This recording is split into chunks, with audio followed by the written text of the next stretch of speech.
Hello, my friends, and welcome back to PlayStation Underground. I am joined by James from Insomniac, and we are playing Ratchet and Clank, which is coming to PS4 on April 12th. Depending on when you're listening, you're watching this, that could be really soon or now. Yeah, it's so right welcome. upon us. When we're recording this, it's really soon I know. already. So is the studio, like, the excitement level? Is it building? Are you guys feeling good? Are you relieved? Yeah, it's kind of insane because we've honestly been working on this for so long. The film has taken several years. The game has taken a lot of time too, and it's just kind of a relief to finally have it out there and actually have Ratchet on the PlayStation 4 for the first time. So. And it's so gorgeous. I mean, you and I have talked already, and I don't go back with Ratchet as far as the original days, but I joined in kind of on the Future series, and I've been really excited about this game because, this Ratchet and Clank is, I don't want to say a return to form per se, but it's a revisiting the origin story of this famous PlayStation duo, and, obviously using the power of the PS4 to deliver Insomniac's classic, gorgeous visuals and great weapon design. There's just so much to talk about. So kind of walk me through some of the basics. Yeah, so, we had always wanted to make a Ratchet and Clank movie. And so that was kind of where everything got kick-started. And we had this movie happening, and coming to actual theaters. Actual theaters. It'll be in theaters on April 29th in North America and coming to a lot of other countries too soon after. So we had this movie, and we knew we wanted to do a game to go along with it in some way. And so it took us a little bit of time to kind of figure out what we were going to do. And a big thought was, well, the movie, is going to introduce a whole new audience to Ratchet and Clank. Well, let's do the same thing with the game, and let's go back to the origin story like the movie's going to do. But we knew we also just didn't want to, remake the original game and just do like an HD up-res or something like that. We knew we wanted it to be something special for our fans. So we spent a lot of time kind of basically rebuilding the original game from scratch in a lot of ways, but it's really completely new. If you think back to that 2002... Wait, hold on. I want to guess how many times it'll take you to hit this fish. I feel like you're trying to concentrate on talking to me at the same time, and you're like, get this frickin' fish. I don't know, actually. You know what? Here's what I'm going to do. No, I'm not going to cheat. I'm just going to make him a very easy target. I'm sorry, I totally interrupted there. you. Okay, go back. No, so, we kind of knew, and I can even thrust her down here, too. Ooh. Classic. Underwater Ratchet. Yeah, as always. So yeah, we knew we wanted to, retell that origin story, but we knew the movie was going to introduce some new plot elements, and so we knew we had to kind of go back. If you think about the 2002 Ratchet and Clank, that was a game that was, very kind of crude in terms of Ratchet standards. If you played it in the HD collection on PS3, don't say that. Well, no, but think about it. Like, that was our first time out, and we iterated a ton since then. So like back then, you couldn't strafe. The weapons didn't level up. So, everything was a gadget, actually, technically. I don't think they were even called weapons. Everything were gadgets. So the enemies are completely different, and so in this game, just, updating it to modern Ratchet controls means we basically had to modernize the entire thing to make it all work, because there's just no way to, make Ratchet and Clank,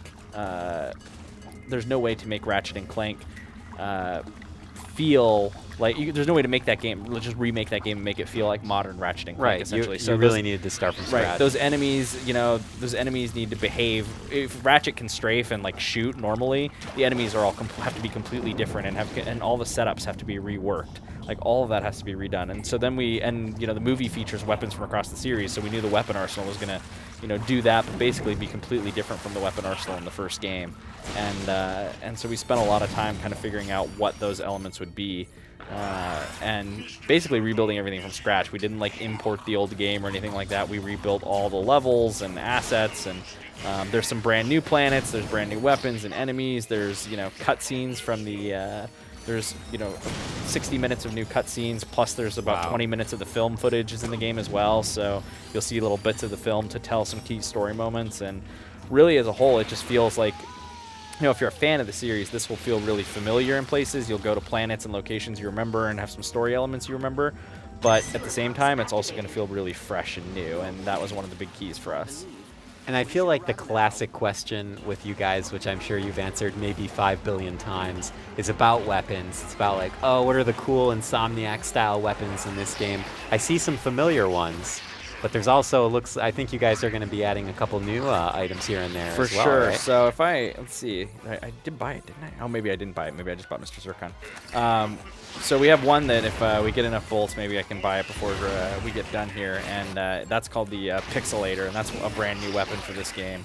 And the Pixelator is just this terrific gun that turns everything into old school pixels, and it's kind of funny because it's actually an idea we had back on the PS3, but it's really hard to make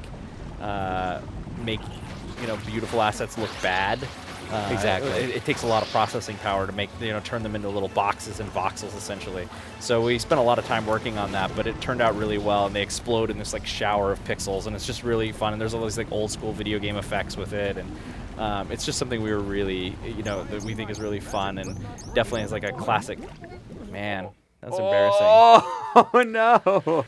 I keep getting caught on those guys while talking. All right, well, let's do this for real. You know focus. the amount of crap I'm gonna get when this goes out is gonna be unreal. Who knows? Maybe people will celebrate how real of an insight into Ratchet and Clank this is, or we'll just cut it out. Doesn't matter.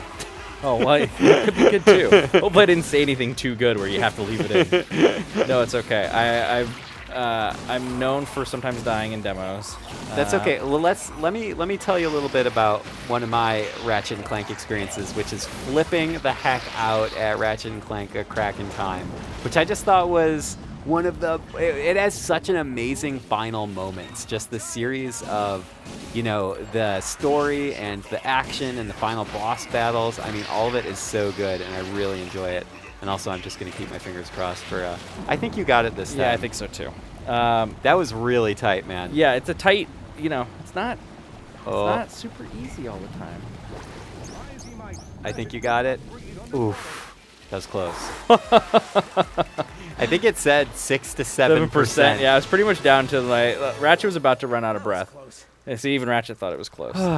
Goodness gracious. Crack in Time is probably, one of my all-time favorite Ratchet games up there with Up Your Arsenal and Going Commando, and I think you probably hear that from a lot of fans. And what's so fun about it is, we've definitely put a lot of heart into the story over the years, and I think you saw that in the PlayStation 3 games. We really started striving to kind of feel like a Pixar movie, and so that was something that was really, really important to us, and that was a game where I feel like we maybe really hit it on the PlayStation 3. Oh, absolutely. And so it's been fun coming back. We have a CG animated movie now, and we're coming back to this game and kind of working on it. And making this CG animated, making this experience feel like a CG animated movie, but also kind of being able to inject that. Because if you think back to the original game, Ratchet actually was sort of a jerk to Clank in the original Ratchet and Clank, and that's actually not quite. There's a lot of the plot elements from the original game we've kept and stayed the same, but I would say we've softened that a bit because that wasn't really what we wanted. We actually changed voice actors after the first Ratchet game, so James Arnold Taylor has only been Ratchet since Going Commando. So that's kind of actually something cool about this as well. You actually get James Arnold Taylor in the origin story for the first time. Oh, cool. I would have never known. Yeah, it's a fun thing too. And it's also great with the film. We actually were able to keep, at least in North America, they were able to keep the voice actors from the game to play the 4 main character roles, I guess, the 4 mostly established characters. For the film. Ratchet, Clank, Quark, and Nefarious are all played by the game voice actors. So when you go see that film, you'll feel right at home. Right, you'll feel right at home. And you may have just seen, we saw a little scene there where we were picking up a Rhino holo card. There's kind of this whole holo card system in the game where you'll collect these cards, and if you collect the cards, there's different bonuses and things you can get. And Ooh, James, are you telling me that there's little mini games to unlock stuff in this well, game? yeah, the Trespasser's classic, but then if you want to get these cards to unlock the Rhino, you're gonna have to track down. So there's lots of different cards we can view, and You got cards in this game, I'll jump into it real quick. There's just some, so you collect your first holo card, and as you defeat enemies and do things, you'll get sets, which will open. So I'm gonna open this pack of cards, and I've got several weapons, and look, there's a Rhino card, and if you collect all of those, you'll actually get the Rhino. So there's packs of Wait, cards. you have a full card system in this game? Yeah, to James, you're collect- speaking my language collect right stuff. now. Yeah, I you wanna love cards in video games. Yep, and if you collect multiples, you can trade them all in. So there's different sets of cards for each planet and weapons and things like that. Wait, too. do the cards actually unlock the weapons, or are they No, just you like still it's will- like a collectible card game? It's like basically? a collectible. It's like a Okay. collection, and you get stats on your collections and your different sets and things like that, and it'll increase your drop rates and things like that for you get Oh bonuses my for doing it. gosh. So there's just an extra little item to collect throughout the game James, as well. you guys just design. I think in the board meeting and Ted was sitting at the front of the table in his giant executive office. I'm assuming that he was like, what we need to do is make a game Cards. for Ryan Clements. Okay. Specifically. You know how only much fun for like him. Hearthstone, but with Ratchet and Clank would be? That would be. Oh my gosh, Yeah, get out that's of town. I went down that rabbit hole for a long time. Let me show you one other. I'll show you one other quick cool polish thing that fans may, So we've always had the weapon wheel, classic, pauses the action while you do it. But we know a lot of fans like the speed run, or they like to play the game and they don't always want to be like pausing it to switch between things. So Sure. they added this D-pad quick select over here on the side, and so you can set this with 4 weapons you really want to use, so that Awesome. while you're running around and playing, you can just very quickly change between the weapons. It's beautiful. And it's something that I think will be really good for the hardcore fans that play it a lot. And then I'll show you one other thing too. So if you remember the old game, the weapons didn't level up in the first game, but we also now have the whole Raritanium upgrade system. So each weapon has its own sort of upgrade Oh my board, God.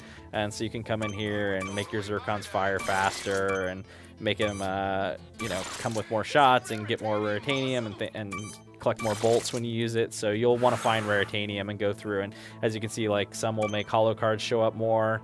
So you'll get Oh more my holo cards. God. So if you are super into collecting the holo cards, you'll want to upgrade your proton drum. James, and grab are you those. kidding me with all this? Yeah, there's all sorts of cool RPG stuff. Are there again, hardcore RPG fans on the Insomniac crew? I think gotta there's be. definitely that thing where we always want to have like that progression, so that you can always be getting a little bit better, whether you're Yeah. upgrading Ratchet's health or you're collecting new weapons, or this is the proton drum, which just kind of fires up this wave. There we go. Oh, I don't recognize. Is that an old weapon? Nope, that's one of the new ones. That's one for of the this new ones. game, yep. Beautiful. So I've got a couple new ones that. That would go really well at a rave or something. right? Yeah. If you throw a Groovatron, you basically Okay, have well, a okay, Raven, that's true, a that's Groovatron true. and a Proton is kind of like, we like to call that combo the Rave in a box. We don't actually call it the Rave in a box, but Did you just make that I up did right now? just make that Okay. up. That was called improvising. I really liked it. I would have never. You could have just let that linger, and I would have never known. We would have gone on with our lives, and I would have never known that you made that up, right on the spot. And we got classics like I love the flame effect on this. Yeah, that looks fantastic. I mean, the whole game, the Insomniac crew is just, I would like to say, renowned for its ability to get that feeling of an animated movie, but having it be in real time in game form. Well, let me tell you something. Like the PlayStation 4 is so powerful that we have all of this capability to do some amazing stuff. In our stylized world, we definitely know how to make the best of it, and we know how to make Ratchet art look good. We've spent a long time making Ratchet games, so that helps for sure. But man, the power of the PS4 is awesome, and we're able to do this at 1080p, and the amount of like effects and lighting and motion blur and things like that we can put on is just absolutely unreal, and stuff we only would have dreamed of on previous consoles. So it's pretty exciting to really be able to tap that system and kind of use its power, and I think our engine looks really beautiful running in it, so it's really really, does. really exciting Absolutely. to see it. I appreciate the comment you just made about that it kind of also comes from experience, and the fact that this team has been working on this series for so long, and I feel like that's often when you see developers really, really shine, is when they're speaking from the heart and also from their head and their experience and their past experiences with the game. Yeah, with the series. I mean, you have guys that have been working on this series since before the first game and worked on Spyro, and then you have other people, that definitely came in, early in the PS2 era. So we have some significant experience making Ratchet and Clank, and some serious talent. It enables us to do things that I think we can make a game so efficiently because we just know what we're doing, and I think that's really something special because we can get a lot more bang for our buck, even just making the game and being able to make something really big and special for our fans and do it. Oh, there's that level up. Yeah, oh, and it feels so good every time, and do it, and do it on a more limited budget, and I think that's something that is kind of awesome, and really speaks to the talent of the team and just the experience and passion we have for creating Ratchet and Clank games. Yeah, beautiful. And I just love, I love how you're casually just dispensing all this chaos while you're talking about development. Yeah, you know, you get your Mr. Zircon out, and oh, look, I just picked up another card. And now it's like, hey, change your weapon, dummy. Oh, now we got a tank. Oh, boy. You're handling yourself very well, though. Well, I mean, as long as it's not a timed running challenge from water, I'm fine. As long as it's Ratchet combat. As long as it's not a single slow-moving fish or a timed water challenge, James has it on lock. You know, it's really ever since Teenage Mutant Ninja Turtles on like the NES. Like the sewer levels always get me down, but once I'm out on the streets, it's fine. when you hit the streets. Oh man. Yeah, this is looking really good. I mean, and I just want to play this now. We don't have long to wait either. I shouldn't even complain. It's not like I have to wait like months and months. April 12th it's really, really exciting for us. Like I said, it's been weird. You know, you think about Ratchet and Clank. A Crack in Time came out 6.5 years ago. So that's how long it's been since we've had kind of a full story-based disc Ratchet and Clank. We had, had All for One, which is 4-player, and we had the side games, Full Frontal Assault and Into the Nexus. And if you haven't played Into the Nexus, you should. I think it came out right after the PS4 did, so it kind of may have got a little lost for some fans in the excitement of PlayStation 4 launching. But we have, even that was still, 2.5 years ago almost, or a year. So it's been that's so wild. It's been a while since there's been a Ratchet and Clank adventure, so it's going to be really fun just to get out there and have this game out there for all our fans and PlayStation fans to play. And it feels like there's a lot of people that haven't played a Ratchet game in a while that are kind of looking forward to getting back on it. So that's something that's got us really excited too. And then you've got a movie too. So I know. It's a great month for Ratchet. April is Lombax Awareness Month.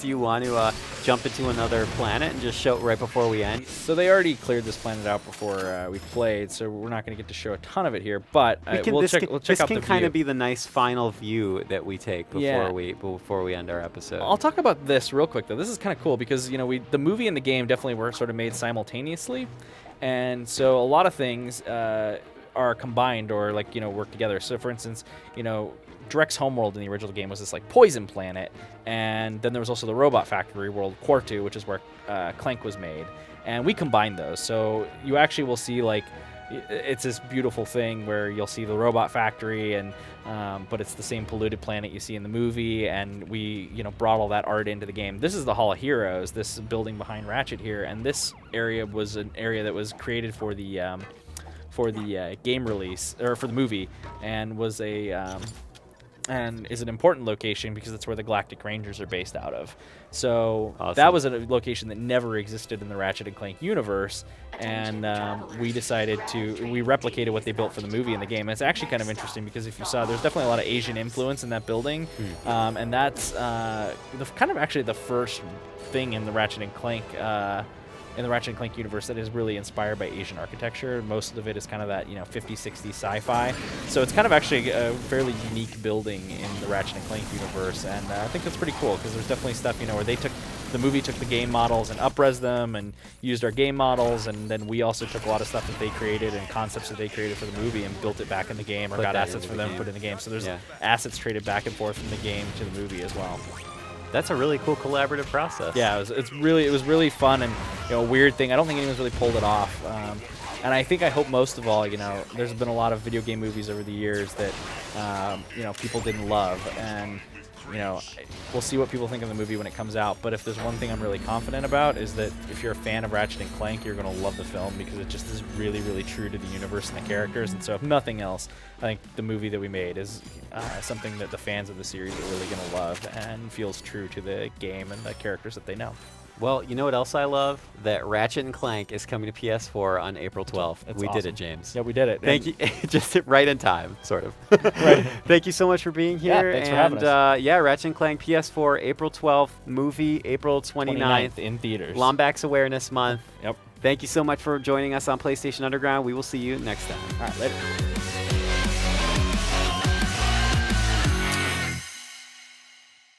PlayStation